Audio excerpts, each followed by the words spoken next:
What is up, everybody, and welcome back to another episode of the Making Strides podcast. It's going to be episode 33 today.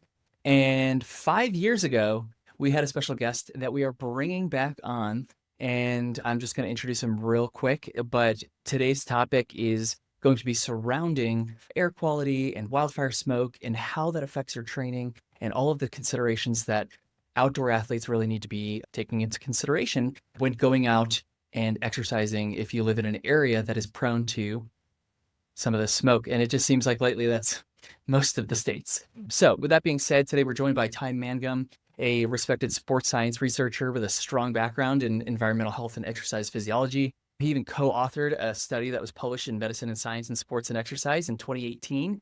And so in this study, they talk about like fine particulate pollution, which is going to be a huge topic today. So PM 2.5 and its effect on vascular function, specifically in older adults. And so, yeah, we could talk about that here in a little bit. But Ty, how you doing today? I'm doing well. Thanks for having me again. It's good to see you both after 5 years. Awesome. Yeah, we also obviously have our co-host Adam. Adam, how you doing? I'm doing good. Much better than 8 days ago when we last chatted a little bit. Yes, no, for sure. So this topic of the whole like wildfire smoke, I feel like it's actually, it depends on where you're at in the country. But so Ty's in California, and then Adam and I are in the Front Range of Colorado. So we're all of us here on the podcast are very, very familiar to the annual just wildfire smoke that comes into the area. But just to be clear too, while we're at it, like these are some considerations for people in densely populated areas as well, I believe. So just to kind of depending on where you're at. But Ty, you want to give us a little rundown of just like why this topic is important generally speaking, Sure. in a nutshell, and then we'll break it down piece by piece, maybe starting with what exactly is, like in the air that's so bad for us. Sure. Well, unfortunately, this topic is present for all of us. It is air. And obviously, we are sitting talking on this podcast about air. We're breathing air, and the air outside is also the air inside. It's something that uniformly affects everyone.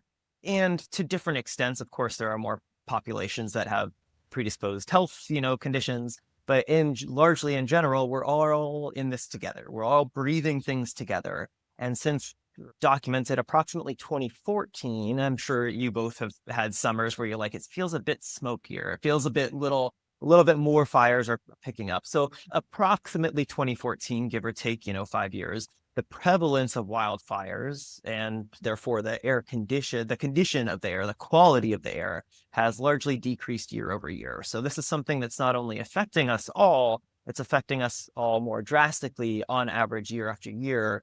In large part, of course, to environmental reasons, but also global warming conditions. The air is just much more dry, and therefore it's causing more severe wildfires. So something we're all kind of conscious of and kind of in it together as well.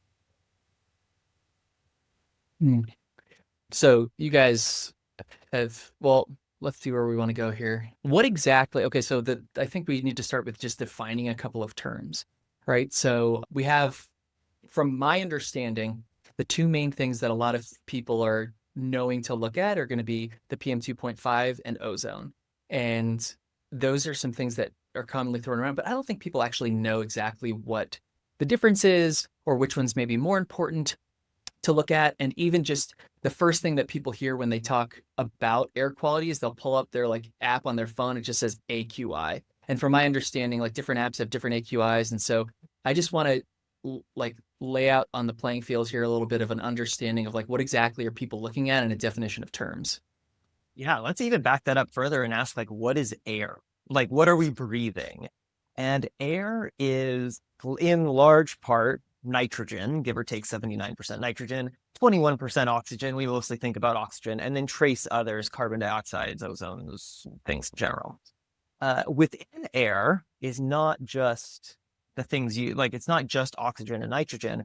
There are trillions, not infinite, but an unknown amount of things floating. And those things floating could be dust, it could be pollen, it could be ocean spray, it could be wildfire smoke. That is all called particulate matter.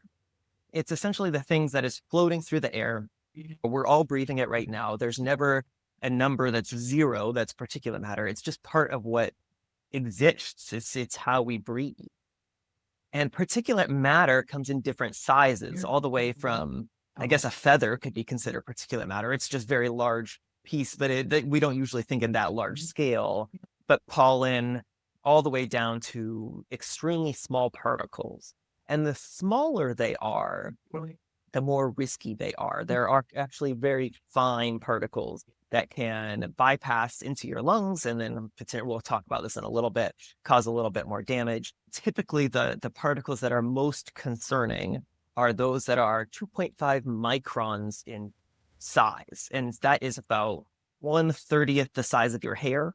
It's give or take a little bit larger than a red blood cell.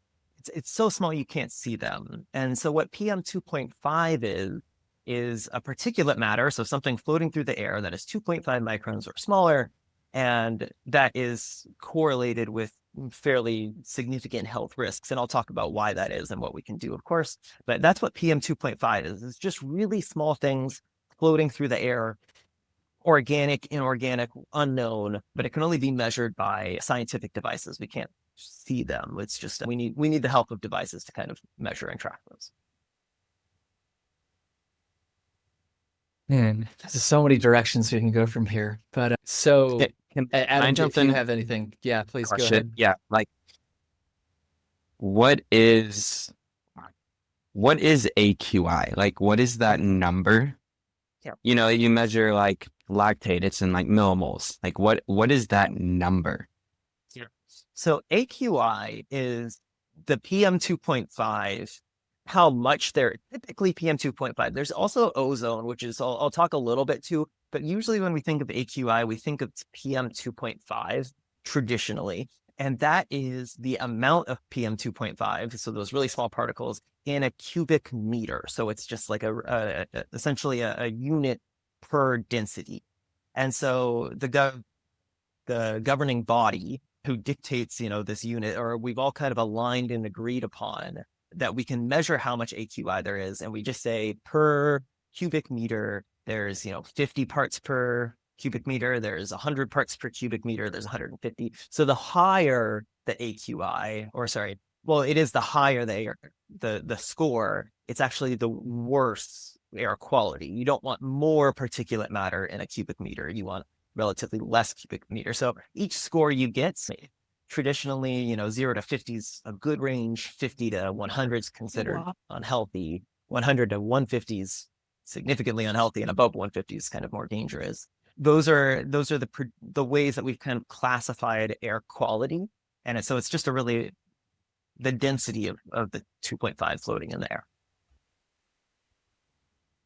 Well, and so I'll go on like different apps, and there's different numbers, and sometimes there's like a whole drop down where you can select which AQI you're looking at. And I find that certain people are sharing, like especially if there's like all the smoke, and like people are like putting on their Strava like screenshots of the AQI and stuff. I find that a lot of times they're not even looking at PM 2.5, they're looking at ozone, or they're looking at something else, right? And so like, is that true that like different apps are defaulting to like different AQIs, and sometimes it's not even fully transparent what exactly we're looking at? Well, another thing to note with AQI is it's extremely location specific. And I'm talking like Absolutely. a valley can be different than, 5 miles away from the coast. So when I say Denver versus Boulder, for example, I know in Colorado, they're not the same. In fact, winds, ventilations, temperatures make significant differences. So when someone posts, here's this AQI versus this, it could be relevant, it may not be, and honestly, it could be very well be similar if you're all blanketed by the same things. But there are micro-specific differences, which can cause huge ranges in scores. And there's also different things that affect air quality. We spoke to ozone, and ozone's something that it can also kind of trigger a reactive kind of inflammation in the lungs as well. It traditionally affects those who are at a higher altitude. Ozone's ideally something that kind of protects the earth from kind of harmful UV rays, but also can come down to higher altitudes more often than lower. I'm at sea level in California, so it's not something that I traditionally concern myself with, but it's something that you can measure. And typically we think about PM 2.5, but some people at higher altitudes, especially, Leadvilles or the extreme ends of the 10,000 feet plus, can certainly be concerned about ozone as well. So long story short, saying everyone's in their own bubbles, but you got to kind of have to measure different places, and different apps may have different sensors in different locations as well. So it kind of is up to you on like who you want to use and where you want to use it. I traditionally use like airnow.gov, which is a government provided sensor, and they have a website and app as well. But everyone's a little different, and that's okay. It's just to kind of stick to your guns there. Okay. Yeah. And my point of bringing that up was really just to make sure that like listeners and people in general are just informed in terms of they know exactly what they're looking at, making sure it's the AQI they think it is, like it's measuring what they are trying to look at. Right. And so with that, I guess we can transition to like, what do you want athletes who are going out to train, like looking at? Do you want them looking at more of the PM 2.5, ozone, obviously all of it, but like, what are the most kind of like concerning things that we typically see in, let's just say, wildfire season? My guess is that it's the PM 2.5. And I feel like there's a little bit of some, I don't know what the right word, naivety or whatever the word is, to like, people don't know exactly why it's bad. I feel like a lot of times people think, oh, the AQI is bad. That's the PM 2.5. That's going to be bad for my lungs, but it's more than that, right? So two-part question, I guess, is like, what exactly should we be concerned about in looking at? And then when we are looking at like how those like fine particulate matter, like how that's affecting function, like for runners listening right now, can you explain in like basic English, like what exactly happens inside the body when we go out for a run on a smoky day? For sure. Well, let's start with what the lungs typically do. And what the lungs typically do, of course, we think of lungs as you get oxygen in, you get CO2 out. They're gas exchange. That's one of the main functions. And the secondary function, there's quite a few functions. The secondary function is actually to help filter things. It's to identify things that are nasty, get them caught, and then more or less attack them with white blood cells. The lungs have one of the higher concentration of white blood cells in your entire body. So they recognize things that come in and say, hold on, that shouldn't be there. Let's break it down. Let's make sure this body's okay. So lungs do a good job at filtering. Why PM 2.5 is dangerous is that it's the smallest size that can actually bypass those filters. It can get down into what are called the alveoli. The alveoli are like tiny little grape sacs that help transfer the gas into the blood. And it's been shown as early as 2010, I believe, with the first paper. It might have been 2006, but 2010-ish range was that PM 2.5 not only can get into the lungs, it can bypass the alveoli, bypass the filters, one of the main reasons your lung exists, and then get into your blood. And then get into your system, go elsewhere. So when you are breathing higher densities of PM 2.5, the consequence of that becomes more downstream, not just in your lungs. Maybe you're not just coughing, but it can affect your inflammation, how you're feeling essentially all over your body, what's called oxidative stress. I'm sure you've heard of free radicals, but these things are known to cause, essentially like damage within the body. And those are the two predominant triggers we know PM 2.5's actually kind of downstream effect. But the consequence of those are typically more cardiovascular. So your arteries, the veins, but mostly your arteries get a little bit stiffer. It's harder to deliver blood. The long-term consequences of those can lead to a lot of negative consequences, higher blood pressure, more work on the heart, and downstream effects as well. So when we're breathing 2.5, especially higher concentrations of it, it's not just the lungs, it's really a whole system that's being negatively affected. And then when it comes to running, I mean, this isn't meant to be, a joke in any way. You're obviously breathing more. You have to breathe more. That's the definition of exercise. You're doing more work. So just think of, if you're breathing 5 milliliters per body weight per minute at rest, you're maybe breathing 50 milliliters per body weight per minute at rest. So you could be breathing just 10 times the quantity. Yeah, while running, of course. While exercising, it doesn't have to be running. But you could be breathing 10 times the total concentration or total amount of particulate matter if you're exercising in a condition rather than rest. I'm not saying to just rest, but is the truth and reality of breathing smoky air while you exercise. I just want to highlight something you said, because this is why I brought this up, because I will commonly see runners or hear runners going out, running in like 150 AQI and being like, oh, but my lungs feel fine after. And it's like, that is an inherent misunderstanding of how this works. And so I'm just so glad that you were able to highlight some of that. But that concept that these particles are so small, they infiltrate our filtration system of our lungs into our bloodstream and cause issues that are outside the lungs, right? Anyway, that was definitely something I wanted to highlight for sure.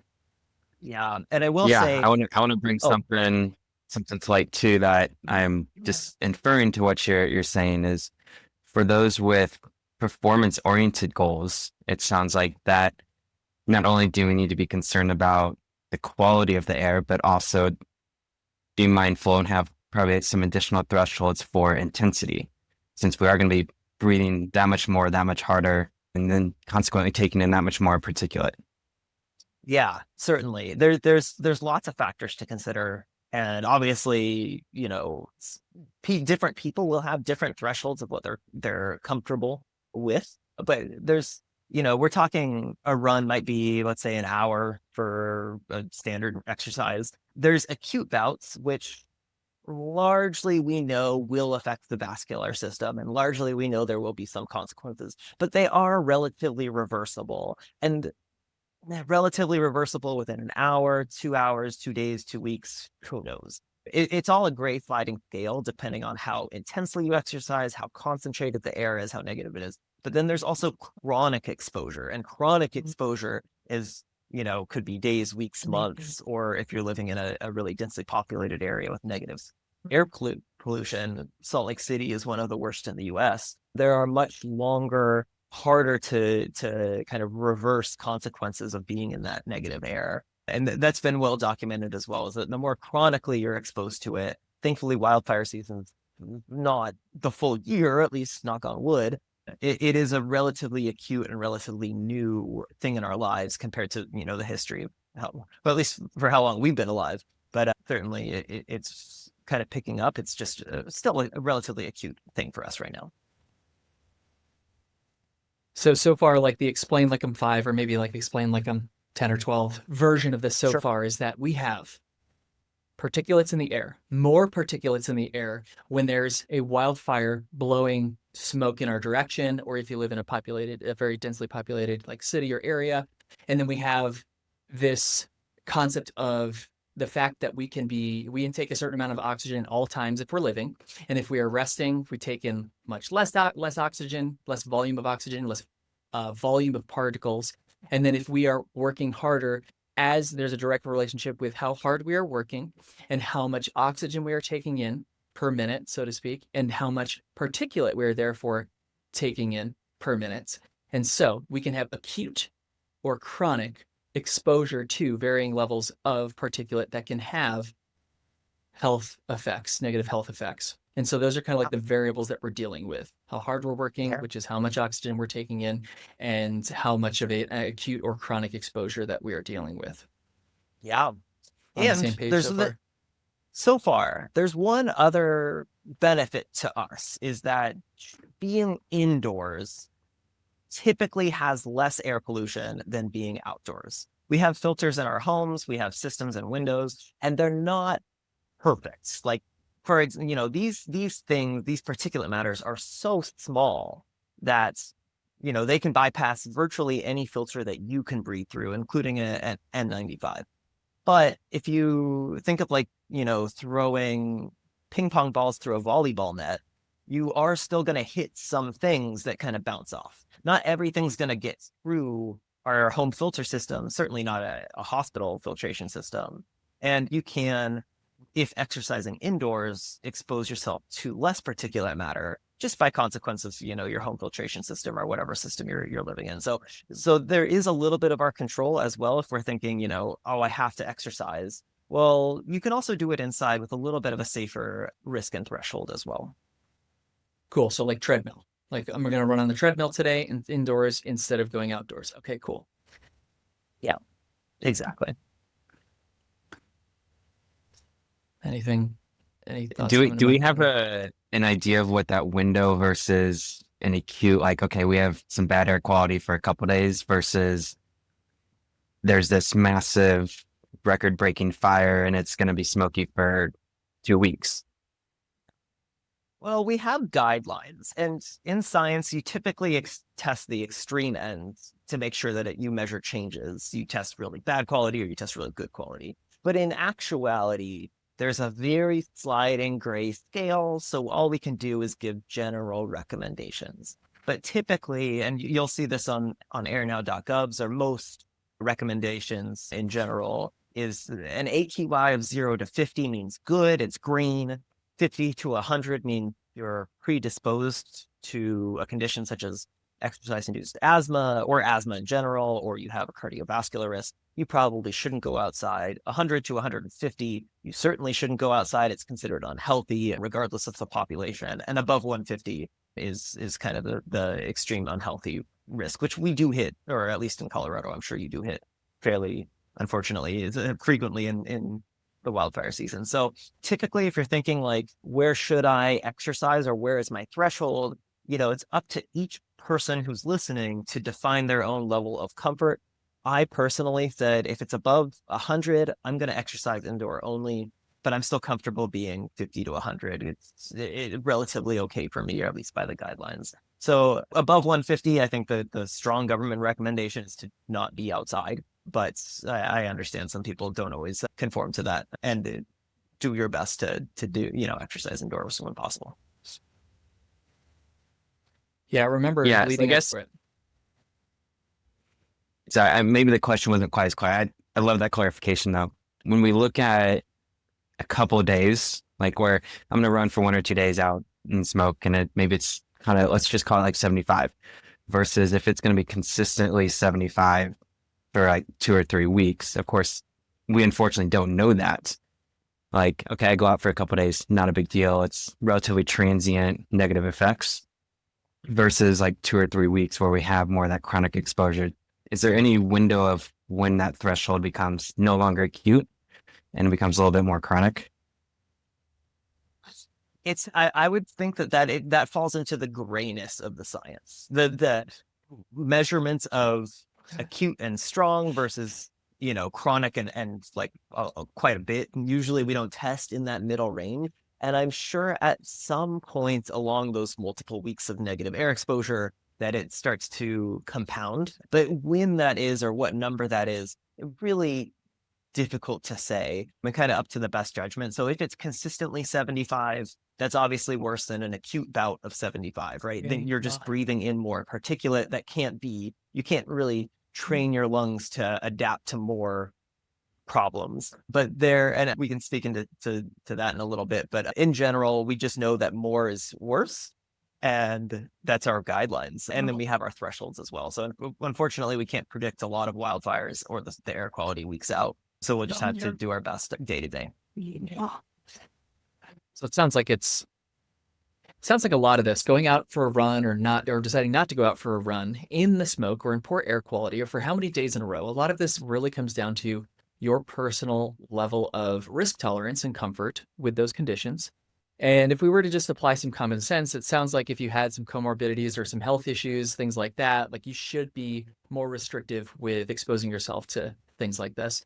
Whereas maybe somebody who doesn't have a ton of health issues, they're a pretty healthy person, sleep, stress, nutrition, like, training habits, a lot of this stuff is all just usually in line. Like maybe they can, depending on their comfort, be a little bit, I don't know. It sounds like it's a personal thing, but maybe that's how my brain thinks about it. Yeah. It is. Although I will say, of course, we have our guidance, and like our guidance typically above 100 would be to recommend to exercise indoors. If someone is extremely stubborn and says, I don't feel it in my lung, I would say, of course not, but it's up to you. So that it's difficult to say outside of those guidance and that general gist. But that sliding grayscale, as I was talking with Adam, it's really quite messy. So you have to do your best and kind of pulse check each day. Yeah, and so this reminds me of back in 2020. I even asked you specifically before I ran this half marathon. And I looked at the smoke forecast. It was not super promising. And you were like, look, just wake up on race day and check the AQI. And I remember checking it. It was like 50. And then I checked it again and it was 60. And then I checked it again and it was 80. And then like right before the race was going to start. It was like 90, 95. I'm like, this is going up, but it was under 100. It was race day. I raced still. And by the end of the race, it was like 150, where it was a point-to-point race. So down in Loveland, where the race ended, it was not great numbers. I remember even getting whiffs of smoke smell, which is usually not always, and that is something I want to be clear too, is like the smell is not always correlate with the numbers. It does probably on the extremes, but I have definitely experienced times where I'm like, it smells a little smoky, but the PM 2.5, the AQI is not as bad as it smells. But then other times where it's the opposite. But either way, like situations like that, it was race day. I was like, oh, I know I want to keep it under 100, but I ran anyway. And you're not going to just, I was having a great day. I think you even complimented my pacing that day after we looked at the data afterwards. And I was just having a great day. And I was like, I'm not going to like just DNF a half marathon because of some smoke smell, but or check my phone, while I'm clipping away at like 620 pace. What's the AQI? But so, with that being said, like, let's just say it's race week for somebody. They've been training for months. Their fitness is dialed in. I know Adam had an athlete who was running the Leadville 100, right? And we had this conversation just recently that inspired having you on for this episode. Let's just say the AQI forecast is looking ugly. Like, how does somebody decide whether they want to like toe the line, pull the plug? And how does that decision look a little bit different than, depending on the race and stuff like that? Besides the obvious that we've already talked about, what are your thoughts there? I think the same. I can use a couple metaphors, which is like setting a firm guideline or setting a firm cap, a personal, what you feel comfortable with is what you feel comfortable with. So for example, buying a house, you have a top of your budget. If you want to bid in an eBay auction, you have something that you're not comfortable going above. And there's always temptations where you're like, well, it's an extra, $10 on eBay or an extra $30 or $300 for the home or whichever. But at some point, there's very much like a straw that broke the camel's back metaphor. The same that should apply with air quality. And, AJ, you had a murky definition. And I remember this conversation very well. It was like, well, let's still do it. And I do not blame you or fault you in any way. And I think, you did a great race. And my only recommendation for athletes is to set that number well before the race, well before days, weeks prior, so that if you say, okay, it's 125, which would be considered unhealthy and generally not recommended. But if you're like, I'm willing to take a mild to moderate risk, it's a short race. Maybe it's only a 10K or a half marathon, relatively short race, of course. This maybe not an 8-hour Ironman or 12-hour Ironman. Have those thresholds prior to decision and then kind of keep that eye on that radar. And there's going to be, just like this previous, conversation point, there's going to be murkiness and levels that you're okay with. But if it's, an AQI of 175 and you're like, my threshold was 125, it was 100, just also be prepared to say, like, this isn't the only race. Like, there's ways to get her that we're talking running and exercise is a lifelong event where you don't need to kind of force specific days. Although AJ was telling you before this podcast, I certainly have been a victim of that as well. Just saying like, oh, it's a small injury or it's a small risk. So I understand when athletes say it's teetering, but also just be comfortable saying, hey, this is past my level of comfort and pulling the plug when you need to. So you take runners who we already know, to quote Chris Johnson, suffer from RSS or runner stupidity syndrome in ways that involve musculoskeletal pain, like actual tangible, this doesn't feel good. And now we're asking them to be sensible when it comes to something you cannot see, you can't always smell, and it's something that's so intangible that they don't even know, like, the obvious of like, no, that's not going to even potentially maybe even happen. Right. And now we're asking them to just pick some numbers, which I agree with you 100%. Like, this is what we need to do. And it is what I did on that race day where I was like, hey, if the AQI is above 100 and increasing by the start of this race, I was ready to not run that half marathon. I had a trail half 4 weeks later. I fortunately was able to do them both. I had much better air quality for that following month. But like, I had another race I could look forward to. Right. Not every runner is going to be like that. So, but with that being said, I think the runners that are going out of their way to listen to a podcast episode like this maybe will. be the ones to create that sort of guideline or boundary, and hopefully they do. Yeah, there are only recommendations, and I will say, as a runner myself, I'm extremely stubborn. So I get it, I understand it, but we can only make our recommendations, and then you set your level of comfort. But I fully agreed, we're not the smartest people, not the most logical people, I should say. Maybe we're smart. Who knows? Absolutely. Let's see. So I think you already touched on it, but so masks, respirators, you see people do, especially in 2020, you saw people do like a lot of weird stuff to try to protect themselves. Can we kind of highlight that a little bit more? Is there anything we can do outside, or is it strictly, when it's bad, let's just stay inside? Yes, absolutely that. Can you speak to like the whole spectrum of like when people are like, oh, I'm going to throw a buff over my mouth versus a normal mask versus a like, an N95 or something like that? Yeah, well, this is a fun topic in general. So I remember one topic we kind of discussed before, popping on. I was like, can you train your lungs? Can you do things that, maybe in the preseason to kind of get ready? And the resounding answer is no, unfortunately. It's more or less the same question of like, can you get your lungs to be more tolerant of cigarette smoke? And you're like, no, just smoke less. That would be the kind of general recommendation. Stop inhaling. And so the same kind of applies to like respiratory devices where people are like, I'm going to train my intercostal muscles, the things between your ribs or your diaphragm to make it stronger. We're not talking about the breathing muscles, which also you don't really need to train anyways, but that's a separate point. We're talking about the filtration and the alveoli in your lungs. And those are not really things you can train. They're just more or less the filters that, exist in your lungs. So before the season, there's not really much we can do outside of trying to be in, good conditions at all possible times and be as healthy as possible during the season.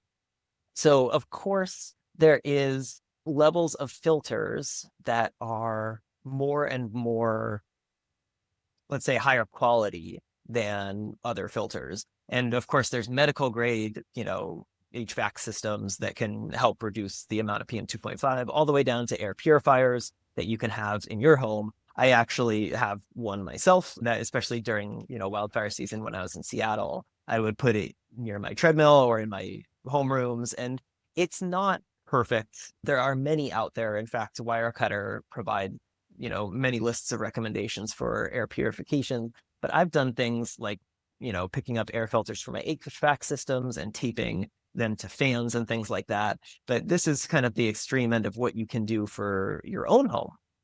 So there are ways, and it's like I said, it's the ping pong into a volleyball net analogy. You're not going to get everything, but there are ways to kind of try to increase the quality of air in your home. And then when it comes to masks, of course, there are different levels of quality of mask, all the way from N95 to even above to like, what a firefighter would wear, a full face mask.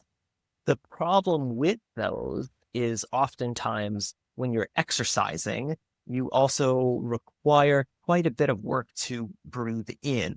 So by increasing essentially the resistance it is to breathe while wearing a mask, you're kind of making this interesting trade-off of maybe you get higher quality air or less PM2.5 at the cost of, maybe less oxygen as well. And that can also lead to more stress within the system. And it's genuinely difficult to run with a medical grade mask on or exercise in any capacity. But there's trade-offs. But, if there's higher air quality, like PM2.5, and it's 150 day, I would always strongly recommend a N95 just to like wear outside so you reduce your exposure. So that's just a couple of tips and tricks for N95s in general. You can always wear them and have them be present. But that's probably what I would do. Yeah, I think so. I mentioned this to my coach and athlete that was doing Leadville. I kind of said the same thing. I guess you can wear a mask, but honestly, I think like the trade-off's not going to be very good because it's going to really inhibit your ability to eat and drink, which is so critical for an event that long that it's just not going to be worth it. Like, Yeah, and heat, you have to think about, just the amount of energy expenditure just to, you know, try to cool yourself through breathing. There's a lot of negative downfall consequences. There's really no, once the air pollution's out there in the air, like in outdoor exercise, there's not much we can do. We can obviously try, and I've been with medical masks in the past, or even, I believe they're called carabiners, things that you can just like pull up. And who knows what to what extent of success, but that's just a couple examples. Yeah.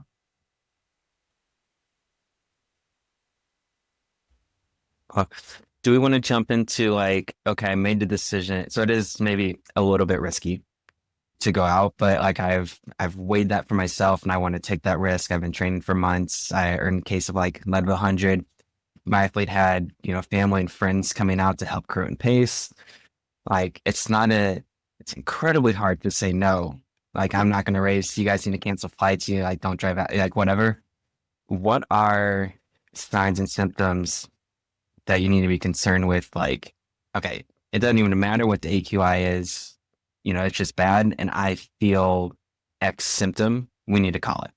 And for most healthy individuals, cough, and especially uncontrollable cough, would be the main symptom. It's something where you're starting to not recognize only that the air is, present, but it's one that you can no longer essentially take full breaths in. So things that you're like breathing in and you're noticing just while you're like exercising in itself, as your lungs, breathe in fully and exhale naturally, they should not generally cough. Like it's something that I'm sure both of you, if you've exercised during exercise, you may have a couple coughs. Maybe you took water down the wrong way. But if you're coughing while exercising, especially consistently, that's got to be a serious red flag for maybe this is beyond. And of course, it's okay to have coughs. Maybe we get dust up from kicks at Leadville. That's going to be a dusty course, I'm sure. But there is a level of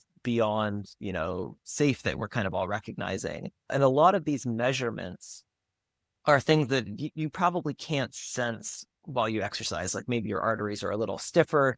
We can't generally sense that, but we can measure or like generally sense how difficult it is to kind of like relatively breathe. And coughing is clearly as kind of the manifestation of constriction, irritation, inflammation, and self-recognition of kind of like where things are at. But that's one of the ways that we can recognize. Otherwise, many of these consequences may not surface. As we even started this podcast, AJ, you were saying like, I just exercised and my lungs felt great. That is also a strong possibility as well, but it doesn't mean it is genuinely recommended to do it. So that comes back to your level of comfort and your threshold. But coughing's certainly an indicator of something's going on outside.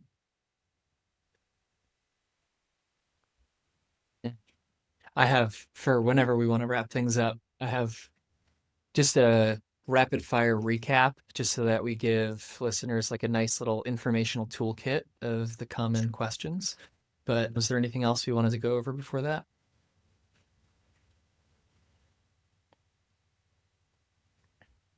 I don't think I know anything. Okay. And if something turns into something, then we can definitely digress a little. But some of this, so should be a little bit of a recap. Some of this topic is a little bit either complex or vague, clear as mud, whatever you want to call it. And so I think this section might just serve as some great little take home actionable pieces of information for listeners to take away from this. So Ty, you ready? This is going to be rapid fire style. So it should be easy to rapid fire some of them because it's going to be stuff we've already talked about. But if I had only one number to check before heading out for a run in wildfire season, what am I checking? PM 2.5? Yes. And then airnow.gov is the recommended government website for that. Awesome. Okay. Let's just say I want to go out for the run. I really want to make this speed work, key workout work for me. I got to fit this in. What number am I going to, if I'm a sensible person, cancel my speed work? Speed work, I would say look for 100 and below. Between 50 and 100, feel relatively confident if you have no health predispositions. You're a relatively healthy person. 50 and below, golden. Above 100, start considering to do it indoors instead of. Cool. Let's just say it's been smoky for a couple of days, but not like extremely smoky, but I just have some easy miles I need to get out. I need to get in. So what number are we now looking at for some of these easy miles, even if it's just like a jog? Still for outdoors, I think 100 and below is a good threshold. If you're feeling particularly audacious, 100 to 125 may be okay. Just try to limit the amount of time and exposure you're out. And, 20 minutes to 30 minutes outside, I'm sure is relatively fine. There's just a grayness in it all.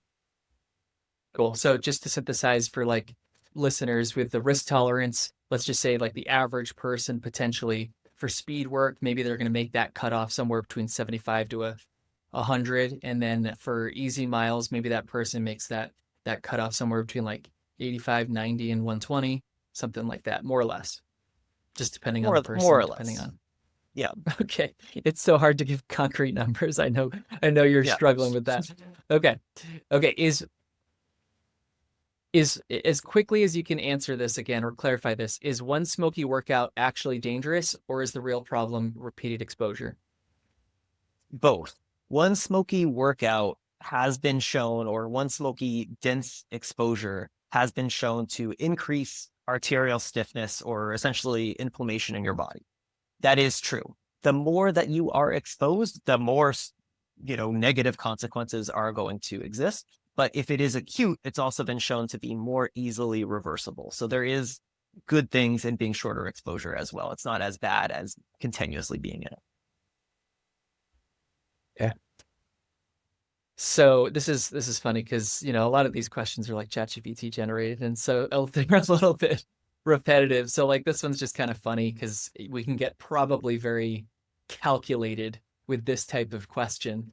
But what is riskier in bad air? Hammering intervals for, let's say, an hour-long workout, or doing a long, slow 3-hour run?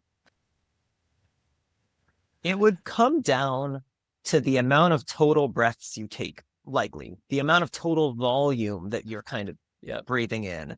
And so if you do a super high workout for an hour or a super long workout, but low intensity for 3 hours, I would guess the longer workout is more volume of particulate matter. But that is a grayness that is difficult to answer. Just when it is densely non-gray air, try to do neither and try to exercise indoors.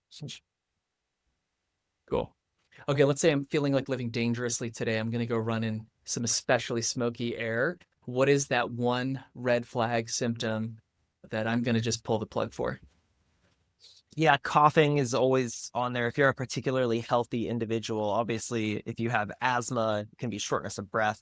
It can be any complication along those lines. To feel it particularly in your lungs will manifest that. That is one of the main symptoms. But if you're feeling that you are just uncomfortable or an increased sense of anxiety because you taste the air or feel it, in your throat, lungs, nose, always feel free to pull the plug, especially if you're feeling uncomfortable. Cool. I got 2 more.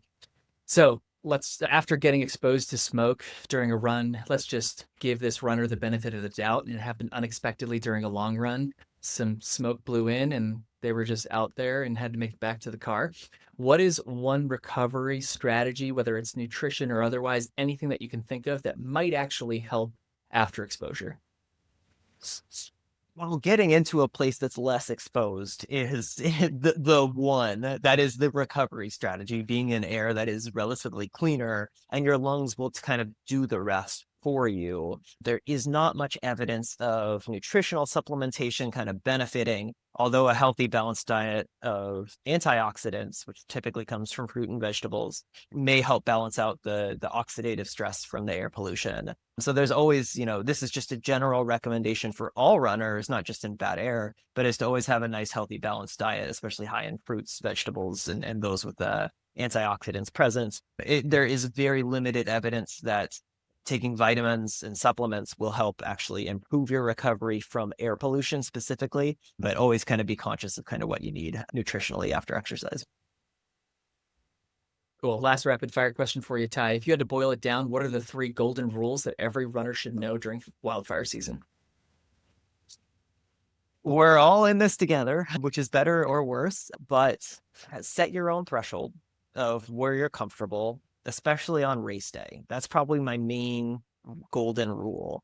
That's definitely rule number one. Pick your number, feel what that feels like, and be comfortable pulling the plug if it's above that. Rule two would be always check, like always, if you're in smoky or a smoky season, don't just blindly go out. Kind of, you can document, you can chronologically log if you'd like, but a quick check of the forecast, especially the hourly forecast, can really help you prioritize those things. And then also set up a system indoors is probably a third system. And whether it's a gym membership or your own treadmill, maybe an air purification system inside, there are ways that we know you can help improve your own quality. And so having that in place makes these smoky days a little worse. Sorry, it makes it a little better and not so bad that you have to be outside and know. Yeah, awesome. One more that I just thought of, but like you've half answered is, are these resources, right? I've preferred, or I don't know why, but just purple air, but I can start using air now for sure. I don't think it matters Yeah. a ton, right? I don't think it matters. Yeah. Okay, so resources wise, for runners who want to just bookmark a couple of sites, we have Air Now. Are there any forecasting sites? Because that's been my problem, I think, is looking at the forecasting. It is very unpredictable sometimes, but I also see meteorologists on TV talking about, very confidently what smoke seems like it might be doing over the next couple of hours or days, right? And so are there any websites or resources that we can share for forecasting the next couple of days or week with smoke and air quality?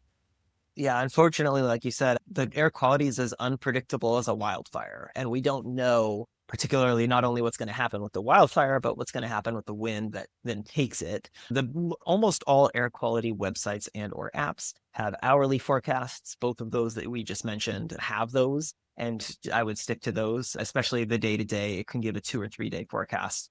So really, whichever source you're using should be able to kind of predict, and we've just mentioned a couple as well. But the predictability a week out is extremely challenging and really dependent on so many conditions. So try your best for hour to hour, and then also kind of note that morning might be a little bit more clear than afternoons or evenings from time to time. So yeah, and I mean, I totally get how, like, when the Cameron Peak fire was just raging like 60 miles away from me, it was literally as drastic as like I literally would look up massive smoke plumes going over my town, but then I just drove to and it was like, I kid you not, like 400 AQI.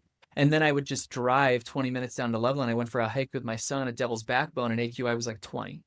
And that all can shift very quickly. But when we're talking about like Canada wildfires, right? Like these very large, Canadian wildfires that are just kind of like chronically burning, and their smoke is coming down from like hundreds of miles away. I think that sometimes I feel like should that be more predictable? Like that's going to be more susceptible to the air currents and the weather and stuff like that, or no? I would still think no, unfortunately. It is, I mean, it is a larger presence that we can be aware of and will probably cause a more chronological, issue. But like your own local weather will affect the smoke, as will the weather in between you and the fire. So there could be a Okay. rainstorm in Montana or whomever, wherever, that can change things drastically. So I guess these are more meteorology questions than physiology questions, Okay. but they are Cool. largely unpredictable, unfortunately.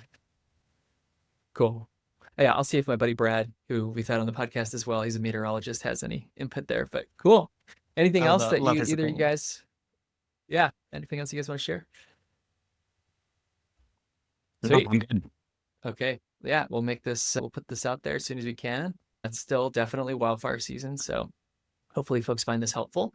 Really appreciate your time, Ty. Really, really appreciate it. Like your wealth of information, and we appreciate having you. So everybody go out and go make some strides, Correct. and we'll catch you guys on the next episode. Yeah. Thanks, Ty.